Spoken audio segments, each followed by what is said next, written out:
a tight pass to a receiver. Yeah. I mean, I kind of understand where he's coming from, but then all of a sudden, why are you calling out him when, it wasn't his fault? Yeah. I don't know. I don't know. I don't know if Danny Hope's trying to veer away, the fact that he's a horrific coach? Trying to get some heat off his back and put it maybe on a player's back? That could be. Because that shows that, go ahead. I see it on both sides. I see Marv's point because he came back on Twitter, and this is what Marv said on Twitter. Don't understand how I was not playing in the system. It was rough from the get-go. Don't understand how that's on me. I understand where he's coming from. He's coming in a situation when we're down 14-0, I believe, maybe 17-0, and you're asked to, he's trying to make plays. He's trying to make plays. I don't blame him, but then again, I see Danny Hope's point in saying, you know what, stay in the pocket a little longer. Yeah, but when is a coach supposed to, especially from how bad the coaching was on the game, I mean, how do you throw your player like that under the bus? I mean, on very certain occasions, I can understand it. And there's definitely some times where coaches have the right and should be doing that. But, right. Okay, Robert Marv is not the reason why you lost this game, Coach Hope. You want to watch the video and just have a picture of just what he's doing on the sideline, and then we'll see what kind of coach he can be. And I have huge problems with him calling out Marv like this when he and his coaching staff are the main reason why this team looks the way it does. And we've been talking about defense or lack of defense. Pressure. No pressure once at all. Absolutely nothing. The most pressure we got on Tommy Reese was on screen passes. Yeah. Which is what you're saying. They want you to get pressure on Tommy Reese on screen passes. Yeah. Exactly. Hello. And, covering Michael Floyd. In the words of Bulls play-by-play announcer Stacey King. Did you not get the memo? Did you not get the memo on Michael Floyd? I did. I personally did. I don't think Danny Hope got the memo that he's playing in the Big Ten. Did you not get the memo? Did you not get the memo? No, he didn't. He's got 5'10" cornerbacks, and So I mean, what I mean, you said this last week. You knew this was going to be huge. Yeah, this matchup, but. Nobody on this secondary can guard Michael Floyd. We've got 5'10" cornerbacks that can run very fast, whatever they are. These Florida guys, right? These bullets. Yeah. These bullet cornerbacks. Doesn't matter. Michael Floyd picked Ricardo Allen up and tossed him 20 yards on one of the run plays I forget what play it was. I can't remember because I was too frustrated. Yeah. But I just saw Floyd literally probably pick up Ricardo Allen and about move him 15 yards. And you could just tell middle of the second quarter, even third quarter after halftime, Ricardo Allen looked just tired. Yeah. He really did. Gasted out there. Here's Danny Hope after the game about Michael Floyd and just overall team's demise. How many passes did Floyd catch? Maybe. We're having some technical difficulties. A little faded there. 12? I don't think it worked very well. We went out there, right off the bat, we threw a pick. And then, I'm not making excuses, but we slipped and fell down 2 or 3 times. And then pretty soon you're kind of playing on your heels some, So, again, we didn't play very well, and we didn't have very good luck. And then we played a really good opponent that played really well today, So, disappointing, a very poor showing and very disappointing. That was Danny Hope on covering Michael Floyd. And yeah, when you start mentioning luck in your press conferences, then you really don't know what you're doing. Right. If you start saying, well, we didn't have luck, no, you just didn't prepare.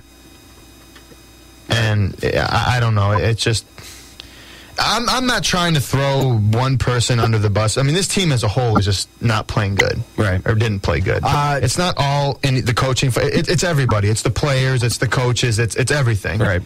It's just, this team just doesn't look, I don't know. And one thing we're kind of slipping away from here is discipline. I mean, just overall, penalties have killed this team. Without a doubt, have killed this team. Even when the team is moving down the field, all of a sudden there's a holding call, offensive, false start, offensive pass interference. I mean, we had 13 penalties for 118 yards on Saturday. And, I look back at these past 4 games of the season thus far. We've had 36 penalties for a total of 308 yards. Yeah. That's just coaching. That's over 3 football fields. Thank you, Mike. There you go. Insightfulness. Awesome insight. I feel like Coach Ditka or something. I just want Danny Hope to come out and say something like David Bennett did, Coastal Carolina head coach. This is what he had to say about his football team. Trying to get our 2 boys ready to carry them to golf tournament before practice, right? 12 cats live across the road. Our door's open. Screen's broke. We need to get a new screen door, but the screen's broke, so you can come in through the screen, but you can't get back out of it. I turn and look. There's a little kitty cat in our kitchen. So I said, "What are you doing in here, little kitty cat?" By that time, the cat turns, tries to get back out. That screen won't go that way. Cat starts going, meow, all crazy. And I told our players, we need more dogs. Bo's barking in the back. I have to go shut Bo up. Mel's like, "What's going on?" I said, "There's a cat in the house." "Cat in the house?" I said, "Yeah, there's a cat in the house." So I told our players, I tried to let it out the front door. Meow, meow, the cat's still going crazy in there. And I told our players, you need to be more like a dog. We don't need a bunch of cats in here looking in the mirror. Do I look good? I got my extra bands on. I got my other shoes on. Be a dog. We don't need no meows. We don't need no cats. We need more dogs. Sums it up. We need more dogs on this team. We just need to show emotion. We need to show physicality. There's no physicality whatsoever on both sides of the ball. Well, that's why I'm not a fan of recruiting all these super fast Florida athletes. I mean, there's a good idea for it, and I understand, what the goal is. We but look small out there. We are small out there, absolutely, and it shows. I mean, we get bullied everywhere. Yeah. Michael Floyd's bigger than Joe Holland. Yeah. Anyways, it's in the past. We got another game this week. Mike, introduce Week 6. All right, here we go. Week 6, we are facing the Purdue against the Minnesota Golden Gophers. It is a noon game at Ross-Ade Stadium. It's going to be on ESPN. Big whoop. Yeah. But you black that game out. Yeah, they probably after what happened last week, they don't want to lose their ratings, get lower. All right, so Minnesota is 1-4. So far this season in 5 games. They are 0-1 in the Big Ten. Last week they got trounced by Michigan. I mean, 58-0. They got rocked. For their key players, they have junior quarterback Marquise Gray. He's completed 39 of 77 passes for 521 yards. He did not play last week because he was out with a toe injury, and he's listed as doubtful for Saturday, so he might be out, likely out. Gray also leads the team in rushing with 351 yards, so I guess that's a huge loss for him. Yeah. Senior wide receiver Dejon McKnight has 22 receptions for 291 yards. So, what do you expect? I mean, I know that Michigan's annually one of the lowest teams in the Big Ten as far as football is concerned. Minnesota. Yeah, what did I say? Michigan. Did I say Michigan? Yeah. No, not Michigan. They're the team that beat them 58-0. My fault. Yeah, Minnesota. Yeah. Is usually down at the bottom of the list in the Big Ten for football. So, are you hoping for if there's a time for a bounce back week, this is definitely it. It sure is. I mean, you're home against. Obviously, one of the last. I see your face right now, just in the Big Ten. Yeah, offensively established a run game like you've been wanting to. It'll open the door for your quarterback, whoever that may be, Turbush or Robert Marv. Danny Hope says the position's open. It's always open every week. He wants to have that competitiveness in practice. I'm sure that's why the team looks great during practice and not in games. Defensively, start to get pressure on these guys. It's Big Ten play. These teams are big and they're good. You gotta get pressure on the quarterbacks, and if you want to win games, defense wins championships. We've said that even last season in our show, and I think Purdue's going to win this game 24-17. What do you think, Mike? I'm going to say something really quickly here about what needs to say a prayer. That's right. Like you said, this is Big Ten play, and unfortunately, this is not hasn't been Danny Hope's forte. Throughout his 3-year, this is his 3-year tenure at Purdue. His first season, Purdue went 5-7. He was 4-4 in the Big Ten, and that's so far his best record. Last year, they were 2-6. After a decent start, I think. Did we start like 3-1, something like that? Whatever it was, 2-1, 2-2 again. Whatever it was, yeah.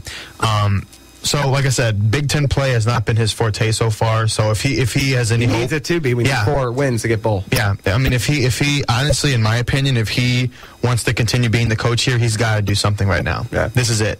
Yeah. So I'm hoping he's going to be able to get some emotion up with these players. And like we said, if there is a time for a bounce back week, it's this week. Right. Definitely a very beatable Big Ten team. So I think it's just get it done. Guys, I mean, as far as I'm concerned, coaches can do only so much. In my opinion, as when I played in high school, you pump yourself up. There should be no reason why anybody, as far as any player on any team, your coach should not have to pump you up. You're playing the sport that you love, quote unquote. Right. You should be able to pump yourself up. So I think it's up to the players to just wake up, step up. You're not, and this is what I was warning them last week about, after beating Southeast Missouri State by so much, don't get cocky. And I think they just didn't care. They thought, we're beating teams 50, blah, blah, blah, nothing, so we're not worried anymore. Yeah, well, you should be. You're not that good right now. Right. So I think it's up to the players to step it up and do what they should do. Prediction? I'm going to go 28-14 Purdue. All right, before we get the break, let's do some college picks. Last week, Mike and I were both 4-1. We're steady, but I still got a 3-game edge. Mike overall is 16-9, and I'm 19-6. So Mike got a little catching up to do. He's still in a three games back. First game, California at number 9, Oregon. I've got Oregon. LaMichael James is just insane. I think he's averaging 9.5 yards a carry this year, and California's defense is not that good, so he's just going to trample him. Yeah, it should be a good. The game's actually Thursday night, so it should be a good Thursday night game. And just Oregon's too fast for any Pac-12 team out there, maybe except for Stanford. We'll see that later on in the season. But I got Oregon. Game 2, Air Force at Notre Dame. I have Notre Dame. We saw last week how good Michael Floyd and Tommy Rees can be when they're connecting. I don't think Air Force is going to have the defense that's going to be tough enough to stop that combo, and I think they're going to win. Close game, though. I think it'll be close. Yeah. It always is. Like you said, it's always close between, Air Force and Notre Dame, Navy and Notre Dame, It's always close between those two opponents, and it's Notre Dame's back home. I think Notre Dame's going to win this one. Third game, number 3, Oklahoma it's a neutral site, but it's technically a home game for number 11, Texas. Who do you got? I think that neutral site is going to play big for Oklahoma being quote unquote away. Yeah. And I know Texas is having that quarterback problem. I know I think McCoy played some last week. And I really haven't followed them as much as one, because Texas is always. They're Texas. They're up there. Yeah. So, but I think they're having some quarterback situations, so I just don't think they're going to have enough to get by number 3 ranked Oklahoma. Yeah, Oklahoma quarterback Landry Jones wins this game for Oklahoma, and it's lucky it's at a neutral site. If it was at Texas, I'd maybe a little bit of a different story. I would say it's a different story, but number 3, Oklahoma is my pick. Fourth game, number 17, Florida, coming off a loss to Alabama, at number 1, LSU. Well, it's unfortunate for Florida playing the 2 best teams in the nation back-to-back weeks. 2 best defenses, probably. Yeah, exactly. That's what I'm saying. As I've been saying all year, I think LSU's defense is too good for any team.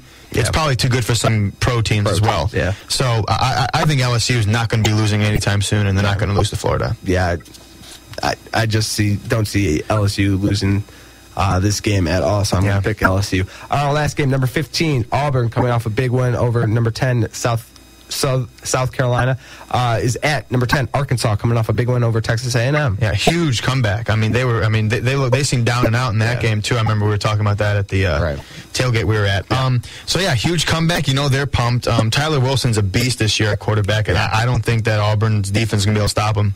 I've got Arkansas. Auburn's coming off a big high, like I said, coming off South Carolina, but so is Arkansas, come from behind, win at a neutral site. I like the home team here, number 10, Arkansas. Mike, take us to break. All right. So Steve and I are going to take a short break, as he just said. The Red Zone is next. You're listening to SportsNight on WCCR.